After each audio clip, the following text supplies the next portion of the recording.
Welcome into the Willpower Wavelength. Episode 4 is all about community and one of the biggest events the Williamsville PTSA Council has hosted every year since 1976. We're talking about the annual PTSA Holiday Craft Show, and to share insight into this year's event, we're welcomed by the co-chairs of the event, Erica Manhardt and Cantrell, along with PTSA Council President Endell Osuna. Thanks for coming in and being a part of the podcast. Of course. Thanks for having us. All right, so let's start out with this. Erica, we'll start with you and then transition over to Kara. 49 years of the Holiday Craft Show. 1976 was when this event started. How do you kind of put into perspective how special this event is every year for the community? Oh my goodness. How amazing that anything getting close to 50 years that continues to serve the community and continue to grow year over year. I'm sure many of us in the room, I remember going as a little kid and seeing it continue to evolve. And I think one of the most exciting parts of it is how many vendors we have coming back year over year. We've had some vendors with us for over 30 years. They continue to invest in it. People continue to come, and we'd love to see the growth and the continuity. Yeah, absolutely. I mean, it's coming in sort of fresh into this role, getting to see the incredible interest from crafters. I mean, it is so sought after because of just the amazing legacy that it has in this community. People want to be a part of it, and they're ready to wait to be a part of it if they have to. And really just seeing all the people that come through the doors each year, it's just really impressive how much of a part of the community it is. And Kara, for you, we were joking about it before we started recording. How long does it take you guys to plan for this event, knowing how big it gets every year? Yeah, I mean, Erica and I are new, right? This is our first year as co-chairs, and we had some big shoes to fill. Many people that have taken the lead of this amazing event, and to put a time amount on it, I think when we said yes, I don't know that we knew exactly what we were getting into, but it's kind of a year-long process. I mean, we start as early in like June and July. Getting our vendors confirmed. We're sold out by like mid-July for an event that's impressive. In December. Like that's pretty amazing. So it is, kind of a year-long process. Obviously, once we hit that June-July mark is when things start to get busy, and then as we get closer, these next couple weeks are kind of crunch time for us. But it's a big deal, and we want to make sure we make the event proud. 49 years later. So, And then 50 next year. And Endell, we'll ask you, as the PTSA Council President, how impressive is it? How inspired are you that the community continues to rally around such an important event for the PTSA Council? I think it's very important. It's a great event. I've had the privilege of sitting in on some of the committee meetings, not this year, but in past years, I've had the privilege of doing so. And it's just amazing how much time and effort this committee puts into this endeavor. It's a well-oiled machine. So I feel, and I think Erica and Kara will agree with me that, the past chairs have really put a lot of effort and a lot of planning into this, and they've laid out, how it rolls so that future chairs can come in and just pick up where the previous chairs left off. So, I mean, it's a great event. I've attended in the past, and I'm looking forward to another successful year. Being that this is, Kara and Erica, both your first year, I'm sure there's a lot of pressure involved with having things go off without a hitch. Everything will be perfect and great. There'll be no hiccups whatsoever. But to coordinate over 150 vendors, I'm sure is a tough task. I know you guys just mentioned a moment ago, June, July, things are sold out. But just talk about the level and attention it takes to really secure all those vendors, especially ones that have been with us for 3+ decades. Yeah, as Kara mentioned, there's a lot of demand. So we put out the call for vendors. We get immediate response. There's a big wait list every year for people to come and join us. So there's a lot of communication and a lot of coordination, but so much enthusiasm from everyone who wants to be a part of it. It makes our jobs really easy, and we wish we had more space. Yeah, honestly. One of the things that has made it so successful, too, is our volunteers.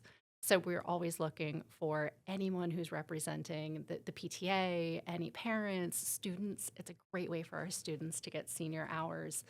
We've got setup opportunities, we've got on-floor opportunities, and a great way for them to participate with the community. And students on Sunday also have the opportunity to be a vendor at this event. I know it's limited in terms of space because of the amount of vendors that we do have, but how many student vendors do you guys expect to have this year?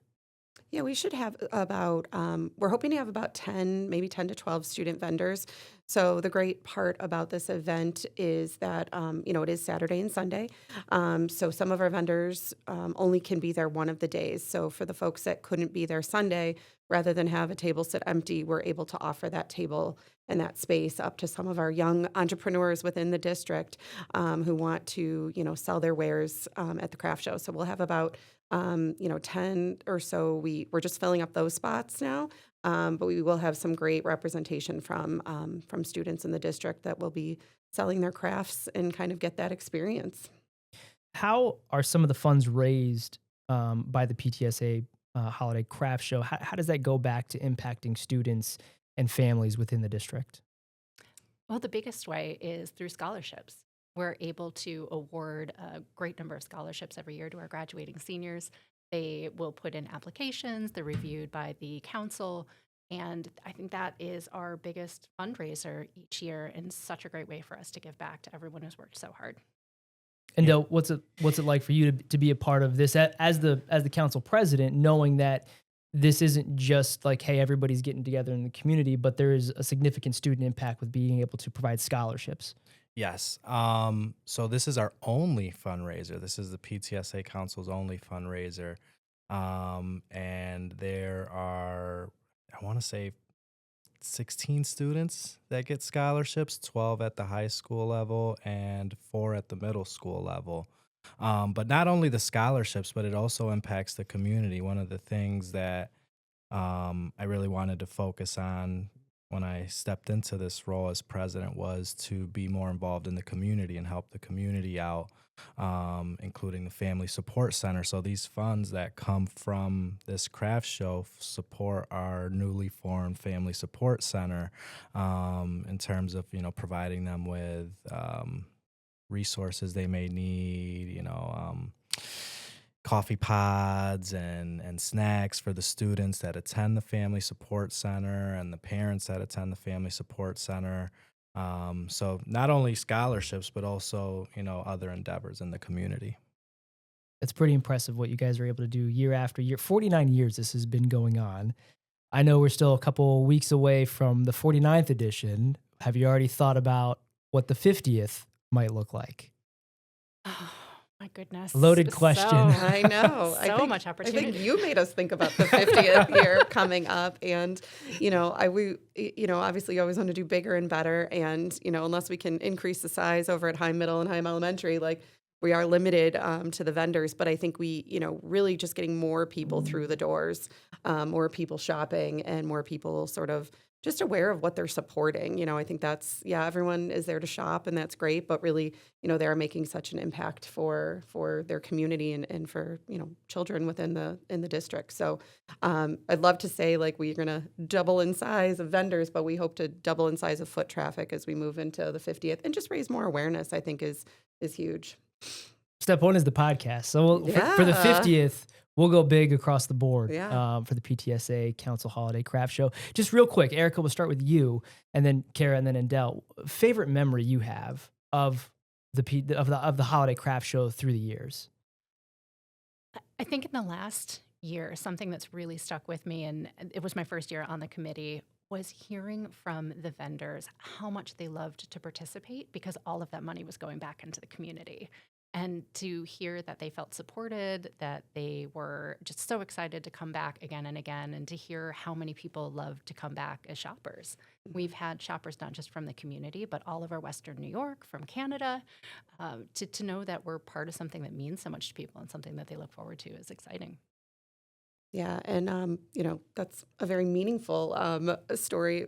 Mine is it's fun to shop. It really is. That's fair. We're working at we're running around working, but I know that all of us that are volunteering, we all kind of carve out these little moments of I'm going to go shop at this vendor, or you're kind of scoping things out. So we're working it and making sure everyone has a great time. But it is just it's fun to be able to shop and support all these amazing vendors. And so we all have little like piles of bags by the end of the show that we've done our own shopping. So that's a fun part. Yeah, the shopping's great. My favorite thing is volunteering with the students and just, collecting the money and hearing from other students, on how things are going at school and,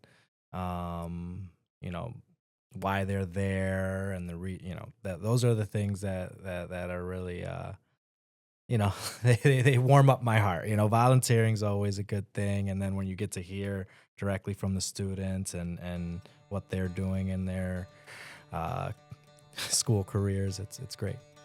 As we wrap up here on the Willpower Wavelength podcast, Erica, we'll start with you and we'll go right back down the table. What is your favorite motivational phrase and how do you show your willpower? So my favorite motivational phrase is be the change you wish to see in the world. That's always just been so important to me to say, just do it.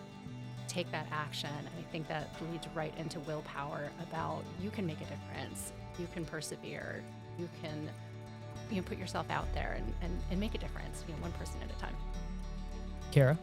Yeah, so I was saying I learned from my kindergarten last year, his teacher, we can do hard things, and that really stuck with me. And I think that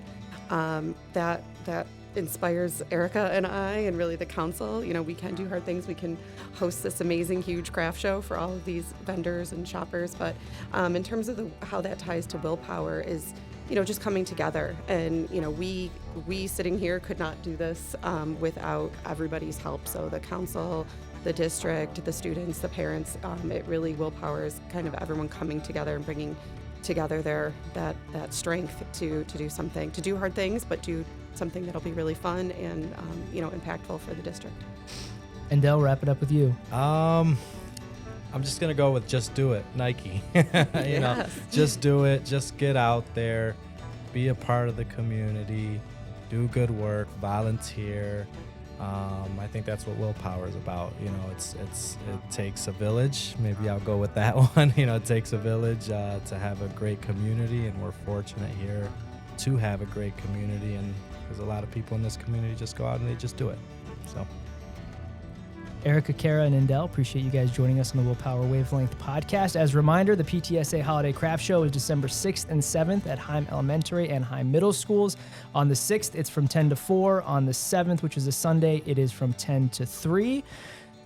Get out there, support the PTSA Holiday Craft Show, support the community. This money goes, the funds from this event go directly back to students throughout the district. So it's impressive. 49 years. I know it's your first year as a part of this event. And I know in year 50, we'll go bigger, better. Maybe we'll work on finding some additional space for the craft show to expand that footprint. But wherever you are, however you are listening to us, thanks for tuning in to the Willpower Wavelength podcast.